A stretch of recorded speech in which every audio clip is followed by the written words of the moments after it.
সচ্ছলতা আসবে আমাদের দেশের সাধারণ মানুষদের। এখন থেকে সাধারণ শ্রমিকরাও জাপানে নিজেদের ক্যারিয়ার গড়তে পারবেন। গত 23শে নভেম্বর 2023 থেকে SSW জাপান প্রজেক্টের নির্মাণ শ্রমিকদের ইভ্যালুয়েশন টেস্ট বাংলাদেশেও অনুমোদিত হয়েছে, যার ফলশ্রুতিতে ন্যূনতম SSC পাশ করা যুবতীদের জাপানে গিয়ে কর্মসংস্থানের সুযোগ আরেক ধাপ অগ্রসর হয়েছে। এই সুযোগটি লুফে নিতে প্রয়োজন শুধু জাপানি ভাষা ও কালচার আয়ত্ত করা, যা করতে আপনাকে পুরোপুরি সহায়তা করছে মটস। জাপানে গিয়ে নির্মাণ কর্মীরা পাবে সর্বনিম্ন মাসিক 1.5 লক্ষ টাকা।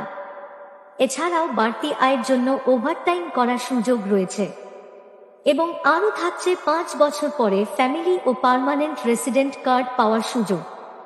সুতরাং দেরি না করে আজই অনলাইনে রেজিস্ট্রেশন করুন এবং নিজের ক্যারিয়ার গড়ার পদক্ষেপ নিন।